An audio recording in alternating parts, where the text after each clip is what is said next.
दिल्ली से पटना पहुंचे लालू यादव से नहीं मिलने देने के आरोप के बाद तेज प्रताप यादव अपने घर के बाहर ही धरने पर बैठ गए। न्यूज 18 के चंद्रमोहन कुमार की खबर है कि इसके बाद लालू यादव ने खुद तेज प्रताप यादव को फोन किया और फिर उनसे मिलने उनके घर पहुंच गए। वहां तेज प्रताप यादव ने लालू यादव के पैर धोए। इससे पहले तेज प्रताप यादव ने आरोप लगाया था कि उन्हें लालू यादव से मिलने नहीं दिया गया था।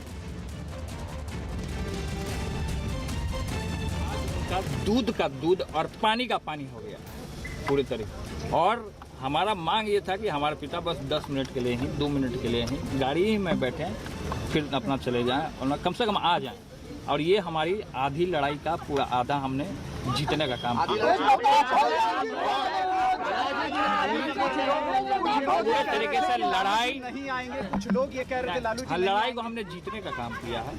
अच्छा, हमने लड़ाई को जीतने का काम किया। हमको देखिए, हमको परिवार से मतलब है, हमको जनता से मतलब है, हमको हमारी जो महान जनता हमको मतलब है। अरे यार, कौन क्या बोलता है, कौन क्या मजा लेता है, कौन खराब करता है, उस पर अब हमको नहीं जाना। छत्तीसगढ़ के जशपुर में कांग्रेस के कार्यकर्ता सम्मेलन में मुख्यमंत्री भूपेश बघेल और मंत्री टीएस सिंहदेव के समर्थक आपस में भिड़ गए। जिस वक्त ये घटना हुई, मंच पर कांग्रेस के राष्ट्रीय महासचिव और छत्तीसगढ़ के सह प्रभारी सप्तगिरी उल्का मौजूद रहे, जिनके सामने ही दोनों गुटों के समर्थक आपस में उलझ गए और नौबत हाथापाई तक पहुंच गई। ये सब इतना अचानक हुआ कि मंच पर बैठे लोगों को संभलने का मौका नहीं मिला। इस मारपीट से पहले कार्यक्रम में पहुंचे जशपुर के पूर्व जिला अध्यक्ष पवन अग्रवाल ने मंच से ही कांग्रेस आलाकमान को 2.5 साल का वादा याद दिलाते हुए टीएस सिंहदेव को मुख्यमंत्री बनाने की मांग की। लेकिन वहां मौजूद भूपेश बघेल के समर्थकों को ये बात अखर गई और कुछ समर्थकों ने पवन अग्रवाल से माइक छीनने की कोशिश करते हुए धक्का मुक्की शुरू कर दी। इस धक्का मुक्की में पवन अग्रवाल गिरते गिरते बचे, जिसे देख टीएस सिंहदेव के समर्थक भी उग्र हो गए और वो लोग भी मंच पर पहुंच गए। इसके बाद तो दोनों ही गुट आपस में इस कदर उलझे कि पूरे कार्यक्रम में अफरा तफरी का माहौल बन गया। कुछ देर चले हंगामे के बाद जब मामला शांत हुआ तो पवन अग्रवाल ने अपने साथ हुई मारपीट के लिए भूपेश बघेल खेमे के विधायक यूडी मिंज को जिम्मेदार ठहराया। इस बात को मैं वहां रख रहा था, इसी से क्षुब्ध होकर के विधायक के लोगों ने मेरे ऊपर हमला बोल दिया और मेरे साथ धक्का मुक्की की। खबर है कि इस मारपीट में दोनों ओर के कुछ समर्थक मामूली रूप से चोटिल भी हो गए। गृह मंत्री अमित शाह अपने जम्मू कश्मीर दौरे के दूसरे दिन जम्मू पहुंचे, जहां उन्होंने कई योजनाओं का शिलान्यास किया और विरोधियों पर भी हमला बोला। लेकिन इससे पहले जब वो श्रीनगर से जम्मू पहुंचे तो एयरपोर्ट पर बीजेपी नेता रविंद्र रैना ने उनका स्वागत किया। इसके बाद वो आईआईटी जम्मू पहुंचे, जहां उन्होंने एक पौधा लगाया और फिर कई विकास कार्यों का शिलान्यास किया। इसके बाद गृह मंत्री ने एक रैली को संबोधित किया, जिसमें सबसे पहले उन्होंने राज्य से आर्टिकल 370 और धारा 35 से हटने के बाद शुरू हुए विकास कार्यों में खलल डालने वालों को निशाने पर लिया। विकास के युग में खलल पहुंचाने वाले खलल डाल रहे हैं, मगर मैं आप सबको विश्वास दिलाने आया हूं, विश्वास रखिएगा, विकास के युग में कोई खलल नहीं डाल पाएगा। साथ ही उन्होंने परिवारवाद और भ्रष्टाचार के मुद्दे पर बिना नाम लिए नेशनल कॉन्फ्रेंस और पीडीपी पर भी हमला बोला। 70 साल आपके 3 परिवारों ने राज किया, आपने क्या दिया इसका हिसाब लेकर आओ भाई। जम्मू कश्मीर की सरकार आपका हिसाब मांगे। इस दौरान अमित शाह के साथ प्रदेश के उपराज्यपाल मनोज सिन्हा, केंद्रीय मंत्री जितेंद्र सिंह और धर्मेंद्र प्रधान भी मौजूद रहे। और फिर ये कार्यक्रम खत्म होने के बाद गृह मंत्री बॉर्डर पर तैनात जवानों से मिलने पहुंचे, जहां उन्होंने बीएसएफ के अधिकारियों से सुरक्षा हालात की जानकारी ली। वो जवानों के बंकर में भी गए और उनका हौसला बढ़ाया। इस दौरान उनके साथ जम्मू कश्मीर के लेफ्टिनेंट गवर्नर मनोज सिन्हा भी मौजूद दिखे। गृह मंत्री अमित शाह काफी देर तक बंकर में रहे और वहां के हालात देखे। गृह मंत्री अमित शाह इस समय भारत पाक अंतर्राष्ट्रीय सीमा पर मकवाल सेक्टर में हैं। इस समय बीएसएफ की फॉरवर्ड पोस्ट है और यहाँ पर आप देख सकते हैं बीएसएफ जवानों से मिलने के लिए वो पहुँचे हैं अमित शाह और उनके साथ उपराज्यपाल जम्मू कश्मीर वो भी हैं। वहां से वो बॉर्डर पर बसे एक गांव में गए और वहां रहने वाले लोगों से मुलाकात की। गृह मंत्री को अचानक अपने बीच देखकर गांव वाले भी बेहद खुश नजर आए। उन लोगों ने अमित शाह से बात की। गृह मंत्री काफी देर तक उनके साथ रहे। गांव वाले भी उनकी आव भगत करते हुए नजर आए। गृह मंत्री ने भी पूरे ध्यान से उनकी बातें सुनी। इस दौरान वो चाय की चुस्कियां लेते हुए भी दिखे। उत्तर प्रदेश के गोरखपुर से एक चौंकाने वाला वीडियो सामने आया है। वहां कुछ लोगों पर एक पुलिस वाले से मारपीट का आरोप लगा। बताया यह गया है कि ये सभी चारों आरोपी सार्वजनिक जगह पर शराब पी रहे थे और जब पेट्रोलिंग पर निकले पुलिस वाले ने इन लोगों को ऐसा करने से रोका तो नशे में धुत दबंग पुलिस वाले पर ही टूट पड़े। किसी ने उसे थप्पड़ मारे तो किसी ने डंडे से पिटाई की। हालांकि पिटाई से बचने के लिए पुलिस वाले ने मौके से भागने की कोशिश की, मगर आरोपियों ने उसे दौड़कर पकड़ लिया और फिर उस पर थप्पड़, घूंसों और डंडे की बरसात कर दी। इस घटना के वक्त आसपास कुछ लोग भी वीडियो में नजर आए, लेकिन किसी ने भी दबंगों को रोकने की कोशिश नहीं की। इस घटना की सूचना मिलने के बाद पास के थाने से पुलिस टीम पहुंची और उसने 2 आरोपियों को पकड़ लिया और इन सभी अभियुक्तों के विरुद्ध रासुका के तहत कार्रवाई की जाए। बाकी 2 आरोपियों की गिरफ्तारी के लिए पुलिस ने एक टीम बना दी, जिसने फरार आरोपियों की धरपकड़ के लिए छापेमारी तेज कर दी। प्रधानमंत्री मोदी आज यूपी का दौरा करेंगे। वो सिद्धार्थनगर और वाराणसी जाएंगे। सिद्धार्थनगर में पीएम मोदी 9 जिलों के मेडिकल कॉलेज का उद्घाटन करेंगे। ये मेडिकल कॉलेज सिद्धार्थनगर, एटा, हरदोई, प्रतापगढ़, फतेहपुर, देवरिया, गाजीपुर, मिर्जापुर और जौनपुर में बनेंगे। इनमें 8 मेडिकल कॉलेज केंद्र सरकार की मदद से बनेंगे, जबकि जौनपुर मेडिकल कॉलेज की फंडिंग यूपी सरकार करेगी। सिद्धार्थनगर के बाद पीएम मोदी वाराणसी जाएंगे और प्रधानमंत्री आत्मनिर्भर स्वस्थ भारत योजना की शुरुआत करेंगे। इसके अलावा वो 5200 करोड़ की योजनाओं का लोकार्पण भी करेंगे। PM Modi Varanasi Gorakhpur national highway 29 की शुरुआत भी करेंगे। वो वाराणसी में एक रैली को संबोधित करेंगे।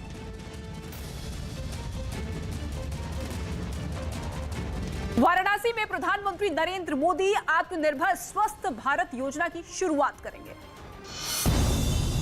प्रधानमंत्री मोदी दोपहर करीब 1 बजे अपने लोकसभा क्षेत्र वाराणसी का दौरा करेंगे। इस दौरान वो प्रधानमंत्री आत्मनिर्भर स्वस्थ भारत योजना का शुभारंभ करेंगे।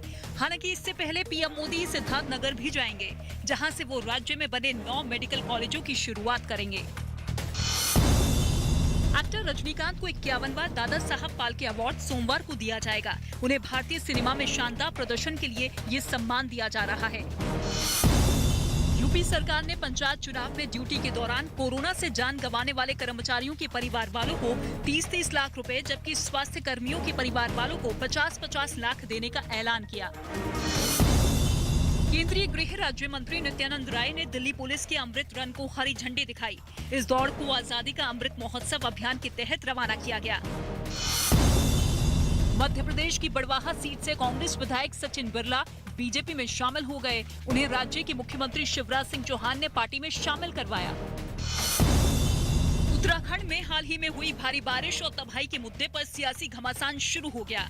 कांग्रेस नेता हरीश रावत ने राज्य के मुख्यमंत्री पुष्कर सिंह धामी पर आपदा के वक्त गायब रहने और करीब 1 हफ्ते बाद लोगों की सुध लेने का आरोप लगा दिया। बड़ी देर कर दी मेहरबान आते आते, चुनावी वर्ष है क्योंकि 7-8 दिन बीत गए हैं।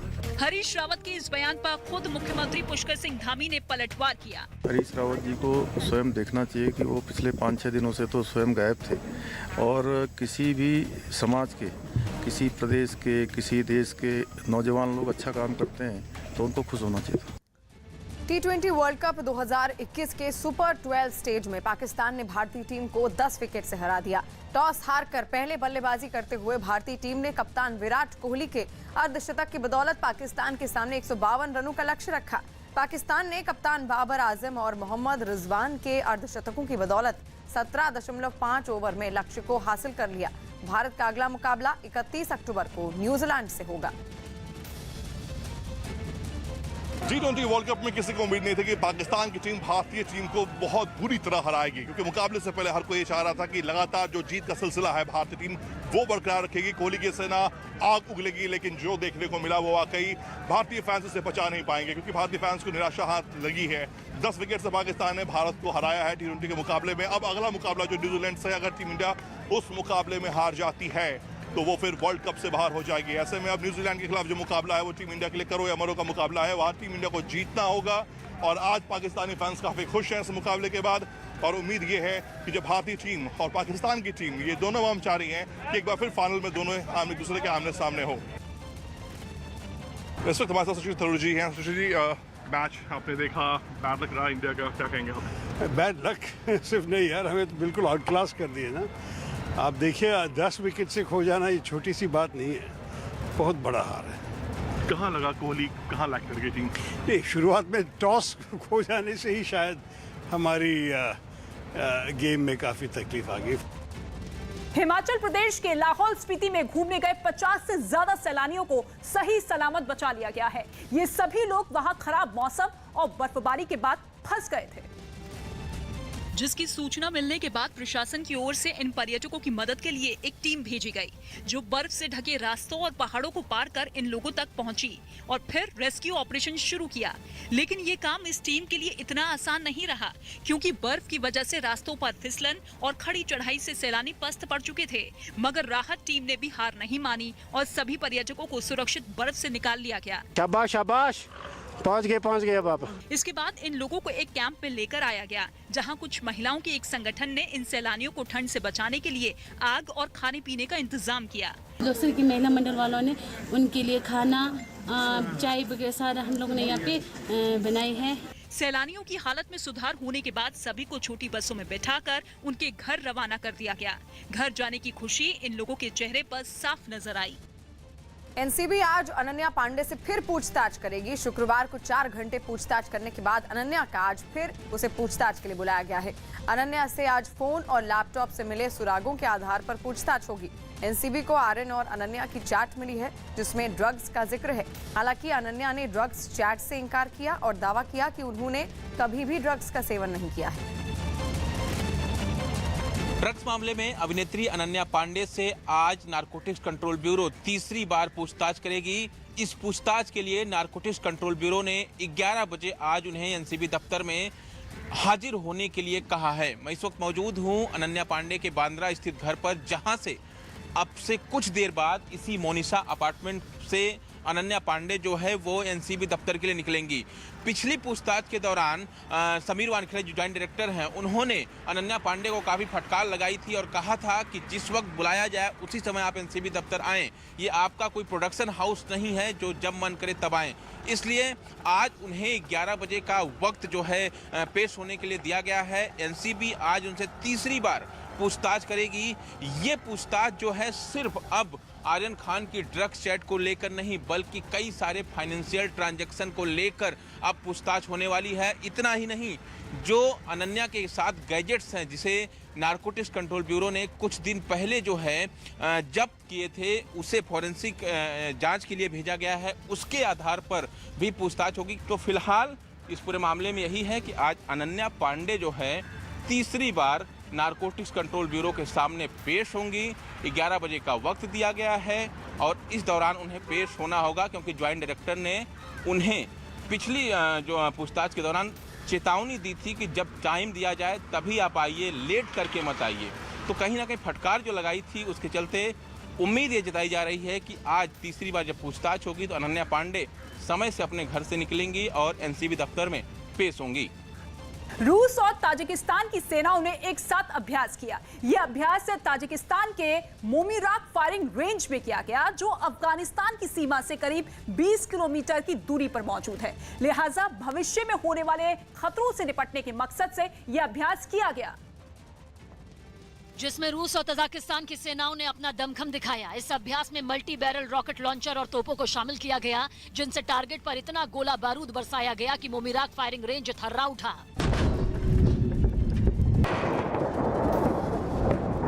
साथ ही अभ्यास के दौरान आधुनिक टैंक भी उबड़ खाबड़ और पथरीले रास्तों पर फुर्ती से आगे बढ़े और टारगेट पर सटीक निशाना लगाकर अपनी ताकत का प्रदर्शन किया। इसके अलावा इस अभ्यास में लड़ाकू हेलीकॉप्टरों को भी शामिल किया गया, जो जमीन पर मौजूद टारगेट को ध्वस्त करते दिखाई दिए।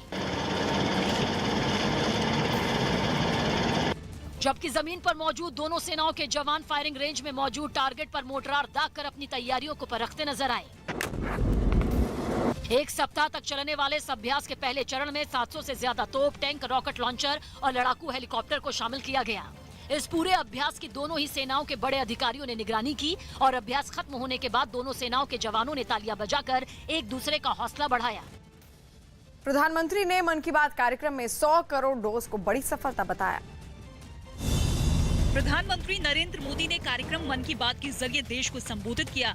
इस दौरान उन्होंने देश में 100 करोड़ वैक्सीन डोज के पूरा होने का जिक्र किया और इस वैक्सीनेशन अभियान को बड़ी सफलता बताया। 100 करोड़ वैक्सीन डोज के बाद आज देश नए उत्साह, नई ऊर्जा से आगे बढ़ रहा है।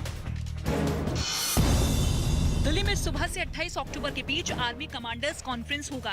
इस बैठक में रक्षा मंत्री राजनाथ सिंह और सीडीएस बिपिन रावत के अलावा तीनों सेना प्रमुख शामिल होंगे। खबर है कि इस कॉन्फ्रेंस में चीन से जारी विवाद और जम्मू कश्मीर के ताजा हालात पर चर्चा होगी। यूपी के मथुरा में एक रिक्शा चलाने वाले को 3 करोड़ रुपए टैक्स के तौर पर जमा करने का नोटिस मिला। इनकम टैक्स से नोटिस मिलने के बाद रिक्शे वाले ने इसकी शिकायत पुलिस से की। इनकम टैक्स ऑफिस वाले ने देख के मेरे को बोल, तुम तो गरीब आदमी हो, जालसाजी फंसा दिया है तुमको किसी ने और तुम इसकी FIR कराओ, तुम बच जाओगे।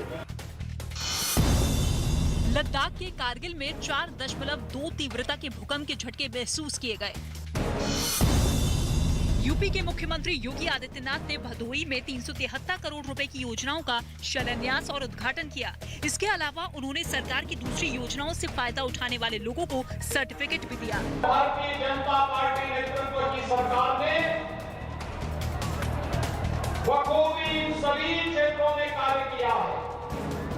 दिल्ली के रंजीत नगर इलाके में नाबालिग के रेप मामले पर लोगों का गुस्सा भड़क गया और उन्होंने दिल्ली पुलिस मुख्यालय के बाहर जमकर प्रदर्शन किया। ये वारदात 2 दिन पहले की बताई जा रही है, जहां 7 साल की एक बच्ची के साथ रेप हुआ था, जिसके बाद पुलिस पर मामले को गंभीरता से न लेने का आरोप लगाते हुए कई लोगों ने प्रदर्शन किया। उन्होंने दिल्ली पुलिस मुख्यालय के बाहर जमकर नारे भी लगाए। इस प्रदर्शन में कई सामाजिक संगठन शामिल हुए। हाथों में पोस्टर और तख्तियां लेकर उन्होंने अपना विरोध जताया। इसके साथ ही प्रदर्शनकारियों ने आरोपी पुलिस वालों पर जल्द कार्रवाई की भी मांग की। SHO रंजीत नगर थाने के बर्खास्त हो, क्योंकि उनका जो पूरा रवैया रहा है पिछले 48 आवर्स में बहुत खराब रहा है। हालांकि पुलिस ने इस मामले में एक्शन लेते हुए आरोपी को हरियाणा की रोहतक से गिरफ्तार कर लिया। सिर्फ एक फोटोग्राफ से ढूंढना काफी मुश्किल था, लेकिन हमारे जो टीम्स थी वो काफी मेहनत से लगातार दिन रात एक करके 36 घंटे तक लगी रही। बताया गया कि आरोपी को पकड़ने के लिए पुलिस को उस इलाके के 100 से भी ज्यादा CCTV फुटेज खंगालने पड़े। भोपाल में प्रकाश झा की फिल्म की शूटिंग के दौरान तोड़फोड़ और मारपीट की गई। आरोप है कि ये तोड़फोड़ बजरंग दल के कार्यकर्ताओं ने की। पुलिस ने दावा किया कि हंगामा करने वालों की पहचान कर ली गई है और जल्द ही कार्रवाई की जाएगी। प्रकाश झा की नई फिल्म आश्रम के जो शूटिंग है उसके दौरान भोपाल में हमला हुआ और भोपाल में हमले के बाद पुलिस ने भी कार्रवाई की है। बजरंग दल के कार्यकर्ताओं ने खासी तोड़फोड़ की। सर, क्या कार्रवाई की आपने? वहाँ पे जब हम लोगों को जानकारी लगी थी कुछ उपद्रवी तत्व आए हैं वहाँ पे, तो उनको आइडेंटिफाई किया गया। वहाँ से तत्काल उनका प्रेमाइसेस वैकेट कराया गया और जो बचे कुचे थे उनको खदेड़ भी दिया गया वहाँ से। और इसके अतिरिक्त जो है वहाँ पे क्रू को एश्योर किया गया है कि वो निश्चित बिल्कुल वहाँ पे शूटिंग करें, बेफिक्र होकर करें, किसी भी तरह की घटना दोबारा नहीं घटने दी जाएगी और जो भी उपद्रवी तत्व है उनको आइडेंटिफाई कर करके उनके विरुद्ध कार्रवाई आज ही की जाएगी। सर, ये जिन लोगों पर क्या कार्रवाई की है आपने, किन धाराओं में कार्रवाई की गई है? कोई शिकायत अभी तक मिली आपको? अभी हम लोगों को कोई कंप्लेंट नहीं मिली है, बट कंप्लेंट मिलेगी या नहीं मिलती है, नहीं भी मिलती है तो भी हम उनके विरुद्ध कार्रवाई करेंगे, प्रिवेंटिव कार्रवाई करेंगे और उनकी गिरफ्तारी करेंगे। प्रकाश झा के ऊपर स्याही तक फेंकी गई। अब उनका जो है अभी उनसे हम और जानकारी ले लेते हैं। हमारी बात हुई है उनसे और लगातार हम टच में हैं उनके और उनको रीअश्योर किया है कई बार कि किसी भी तरह की कोई गतिविधि जो है दोबारा उनके या किसी भी अन्य सेट पे या किसी भी अन्य लोकेशन पे इस तरह की नहीं होने दी जाएगी। स्पेन के कुछ इलाकों में हुई भारी बारिश ने लोगों की मुश्किलें बढ़ा दी है, जिसकी कुछ तस्वीरें एलिकांते से सामने आई। जहां इतना पानी बरसा कि शहर के कई इलाके पानी में डूबे नजर आए। वहां से जो तस्वीरें सामने आई उनमें सड़कें तो सड़कें, इमारतों के अंदर भी पानी घुसा दिखा। एक तस्वीर में तो इमारत में मौजूद चीजें पानी के साथ बहती नजर आई। कुर्सियां और मेजों को पानी अपने साथ यूं बहा ले गया जैसे हल्के फुल्के फूल हो। ये मंजर देखकर वहाँ मौजूद लोग घबरा गए। वहाँ की सड़कों ने नदी की शक्ल ले ली। उन्हें देखकर ये पता लगाना मुश्किल दिखा कि पानी के कुछ फीट नीचे कंक्रीट की सड़कें होंगी। ऐसे में लोगों का अपने घरों से निकलना नामुमकिन सा हो गया। वहाँ से सामने आई कुछ दूसरी तस्वीरों में गाड़ियाँ पानी में डूबी दिखी।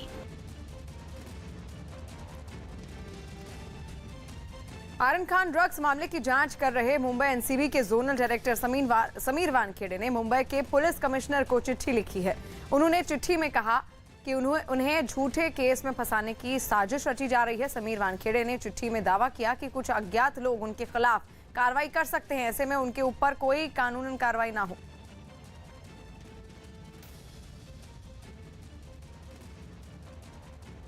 जम्मू कश्मीर के पुंछ में 14 दिनों से जारी मुठभेड़ में सेना के एक जवान के साथ 2 पुलिसकर्मी घायल हो गए। इस दौरान जम्मू की जेल से मुठभेड़ वाली जगह ले जाए गए एक आतंकी जिया मुस्तफा की मौत हो गई। बताया यह गया है कि सुरक्षा बल के जवान उसे वहां दूसरे आतंकवादियों के ठिकानों की पहचान कराने के लिए लेकर गए थे,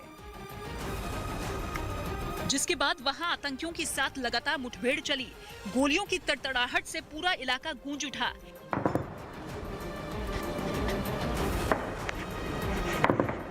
एक तरफ सुरक्षा बल तो दूसरी तरफ पिछले कई दिनों से छिपे आतंकी। दोनों ओर से ताबड़तोड़ फायरिंग की आवाजें सुनाई पड़ी। पुंछ में सेना के जवान पिछले 14 दिन से आतंकवादियों का नामो निशान मिटाने की कोशिश में जुटे हैं। अमित शाह 29 अक्टूबर को लखनऊ जाएंगे। केंद्रीय गृह मंत्री अमित शाह 29 अक्टूबर को लखनऊ जाएंगे, जहां वो बीजेपी के विशेष सदस्यता अभियान की शुरुआत करेंगे। 3 साल बाद पटना लौटने पर लालू यादव धरने पर बैठे अपने बेटे तेज प्रताप से मिलने पहुंचे। इस दौरान तेज प्रताप ने पिता लालू यादव के पैर धोए और आशीर्वाद लिया। जो भी रोकने का कोशिश कर रहा है, हमने क्लियर स्टैंड लिया हुआ है, जो स्टैंड पर हम कायम रहेंगे और जो भी लोग थे उनको आज गाल पे बहुत बड़ा चाटा लगा हो। चीन में कोरोना के डेल्टा वेरिएंट के मामले तेजी से बढ़ने की वजह से राजधानी बीजिंग को पूरी तरह से लॉक कर दिया गया है, जिसके बाद अब बीजिंग से न कोई आ सकता है और न ही कोई जा सकता है। चीन की सरकार ने आशंका जताई है कि आने वाले दिनों में कोरोना के मामले और भी तेजी से बढ़ने वाले हैं। उत्तर प्रदेश के हरदोई में पुलिस ने एक आदमी की हत्या के आरोप में उसकी पत्नी को गिरफ्तार कर लिया। आरोप है कि पति की शराब की लत से परेशान होकर महिला ने कुल्हाड़ी से काटकर पति की हत्या कर दी। दिल्ली के रोहिणी इलाके से पुलिस ने लूट की वारदात को अंजाम देने पहुंचे गोगी गैंग के 4 बदमाशों को गिरफ्तार कर लिया। पुलिस ने बदमाशों के पास से 3 पिस्तौल और 18 जिंदा कारतूस बरामद किए। उत्तर प्रदेश के बस्ती में रोड रेस के दौरान हुए विवाद में 2 लड़के आपस में भिड़ गए। इस दौरान एक लड़के ने सब्जी दुकान पर रखी तराजू की बाट से दूसरे लड़के पर हमला कर दिया। हमले में घायल दूसरे लड़के की अस्पताल में इलाज के दौरान मौत हो गई। उत्तर प्रदेश के मेरठ से हैरान करने वाली तस्वीरें सामने आई है। वहां चोरी के आरोपी के कुछ लोगों ने जमकर पिटाई कर दी। बताया यह गया है कि आरोपी बाजार जा रही एक महिला के गले से चेन छीनकर भाग रहा था। वारदात के वक्त उसका एक दोस्त भी उसके साथ मौजूद था, जो किसी तरह से वहां भागने में सफल रहा। लेकिन आसपास के लोगों ने उसे पकड़ लिया और फिर सब मिलकर उस पर टूट पड़े। किसी ने मुक्के बरसाए तो किसी ने लात मारी। गुस्साए लोग उसके दोस्त के बारे में उससे लगातार पूछते रहे, जो भाग चुका था। थोड़ी ही देर में वहां कई लोग जुट गए। इस दौरान कुछ लोग तो उसे और मारने के लिए उकसाते रहे, तो कुछ ने बीच बचाव करने की भी कोशिश की। हालांकि वहां मौजूद ज्यादातर लोग उसे सबक सिखाना चाहते थे और इसलिए उन्होंने उसकी काफी देर तक पिटाई की। बाद में लोगों ने उसे पुलिस के हवाले कर दिया। पुलिस ने उसे हिरासत में लेकर उसके दोस्त की तलाश शुरू कर दी। अफ्रीकी देश सूडान में लोकतंत्र पर फिर खतरे के बादल मंडराने लगे हैं। वहां राजधानी खर्तूम में सेना के समर्थक एक बार फिर सड़कों पर उतरे और हंगामा शुरू कर दिया। सूडान में 2019 में हुए एक समझौते के तहत अंतरिम सरकार ने शासन की कमान संभाली थी, लेकिन सेना के गठबंधन वाली इस सरकार के खिलाफ वहां हंगामा शुरू हो गया है और सेना के शासन का समर्थन कर रहे लोगों की भीड़ एक बार फिर सड़कों पर उतर आई। लेकिन जल्दी ही उनके इस प्रदर्शन में हिंसा भड़क उठी। लोगों ने जमकर आगजनी की और सड़कों को जाम कर दिया। जवाब में पुलिस ने भी कार्रवाई की और भीड़ पर आंसू गैस के गोले दागे। खर्तूम की सड़कों पर संग्राम छिड़ गया। प्रदर्शनकारी और सुरक्षा बल एक दूसरे से टकराते हुए नजर आए। कई जगहों पर तो धक्का मुक्की भी हुई। आखिर में किसी तरह सुरक्षा बल ने प्रदर्शनकारियों को खदेड़ा और सड़कों को खाली कराया गया। इस दौरान कई लोगों को हिरासत में भी लिया गया। दिल्ली से पटना पहुंचे लालू यादव से नहीं मिलने देने के आरोप के बाद तेज प्रताप यादव अपने घर के बाहर ही धरने पर बैठ गए। न्यूज 18 के चंद्रमोहन कुमार की खबर है कि इसके बाद लालू यादव ने खुद तेज प्रताप यादव को फोन किया और फिर उनसे मिलने उनके घर पहुंच गए। वहां तेज प्रताप यादव ने लालू यादव के पैर धोए। इससे पहले तेज प्रताप यादव ने आरोप लगाया था कि उन्हें लालू यादव से मिलने नहीं दिया गया था। उनका दूध का दूध और पानी का पानी हो गया पूरी तरीके। और हमारा मांग ये था कि हमारे पिता बस 10 मिनट के लिए ही, 2 मिनट के लिए ही गाड़ी ही में बैठें, फिर अपना चले जाएं और कम से कम आ जाएं। और ये हमारी आधी लड़ाई का पूरा आधा हमने जीतने का काम किया। पूरे तरीके से लड़ाई नहीं आएंगे कुछ लोग ये कह रहे थे लालू जी लड़ाई को हमने जीतने का काम किया है। अच्छा, आप हमने लड़ाई को जीतने का काम किया। हमको देखिए, हमको परिवार से मतलब है, हमको जनता से मतलब है, हमको हमारी जो महान जनता हमको मतलब है। अरे यार, कौन क्या बोलता है, कौन क्या मजा लेता है, कौन खराब करता है, उस पर अब हमको नहीं जाना। छत्तीसगढ़ के जशपुर में कांग्रेस के कार्यकर्ता सम्मेलन में मुख्यमंत्री भूपेश बघेल और मंत्री टीएस सिंहदेव के समर्थक आपस में भिड़ गए।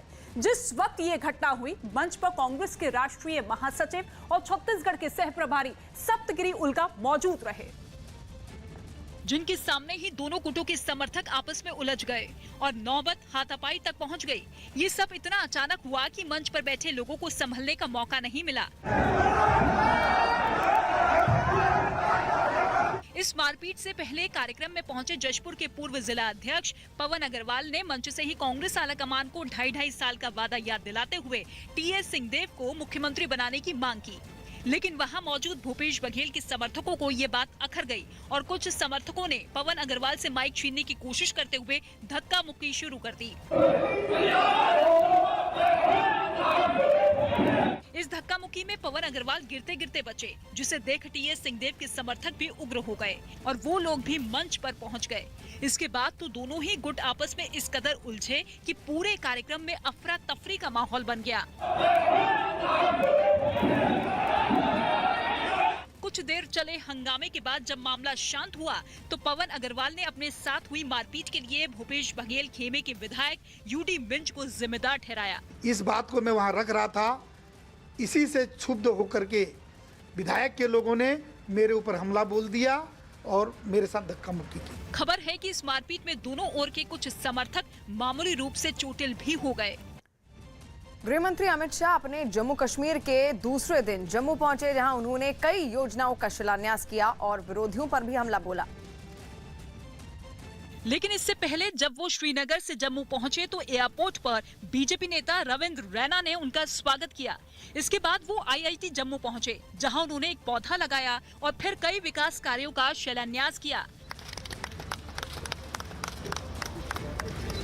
इसके बाद गृह मंत्री ने एक रैली को संबोधित किया, जिसमें सबसे पहले उन्होंने राज्य से आर्टिकल 370 और धारा 35 से हटने के बाद शुरू हुए विकास कार्यों में खलल डालने वालों को निशाने पर लिया। विकास के युग में खलल पहुंचाने वाले खलल डाल रहे हैं, मगर मैं आप सबको विश्वास दिलाने आया हूं, विश्वास रखिएगा, विकास के युग में कोई खलल नहीं डाल पाएगा। साथ ही उन्होंने परिवारवाद और भ्रष्टाचार के मुद्दे पर बिना नाम लिए नेशनल कॉन्फ्रेंस और पीडीपी पर भी हमला बोला। 70 साल आपके 3 परिवारों ने राज किया, आपने क्या दिया इसका हिसाब लेकर आओ भाई। जम्मू कश्मीर की सरकार आपका हिसाब मांगे। इस दौरान अमित शाह के साथ प्रदेश के उपराज्यपाल मनोज सिन्हा, केंद्रीय मंत्री जितेंद्र सिंह और धर्मेंद्र प्रधान भी मौजूद रहे। और फिर ये कार्यक्रम खत्म होने के बाद गृह मंत्री बॉर्डर पर तैनात जवानों से मिलने पहुंचे, जहां उन्होंने बीएसएफ के अधिकारियों से सुरक्षा हालात की जानकारी ली। वो जवानों के बंकर में भी गए और उनका हौसला बढ़ाया। इस दौरान उनके साथ जम्मू कश्मीर के लेफ्टिनेंट गवर्नर मनोज सिन्हा भी मौजूद दिखे। गृह मंत्री अमित शाह काफी देर तक बंकर में रहे और वहां के हालात देखे। गृह मंत्री अमित शाह इस समय भारत पाक अंतर्राष्ट्रीय सीमा पर मकवाल सेक्टर में हैं। इस समय बीएसएफ की फॉरवर्ड पोस्ट है और यहाँ पर आप देख सकते हैं बीएसएफ जवानों से मिलने के लिए वो पहुँचे हैं अमित शाह और उनके साथ उपराज्यपाल जम्मू कश्मीर वो भी हैं। वहाँ से वो बॉर्डर पर बसे एक गांव में गए और वहाँ रहने वाले लोगों से मुलाकात की। गृह मंत्री को अचानक अपने बीच देखकर गांव वाले भी बेहद खुश नजर आए। उन लोगों ने अमित शाह से बात की। गृह मंत्री काफी देर तक उनके साथ रहे। गांव वाले भी उनकी आव भगत करते हुए नजर आए। गृह मंत्री ने भी पूरे ध्यान से उनकी बातें सुनी। इस दौरान वो चाय की चुस्कियां लेते हुए भी दिखे। उत्तर प्रदेश के गोरखपुर से एक चौंकाने वाला वीडियो सामने आया है। वहां कुछ लोगों पर एक पुलिस वाले से मारपीट का आरोप लगा। बताया ये गया है कि ये सभी चारों आरोपी सार्वजनिक जगह पर शराब पी रहे थे।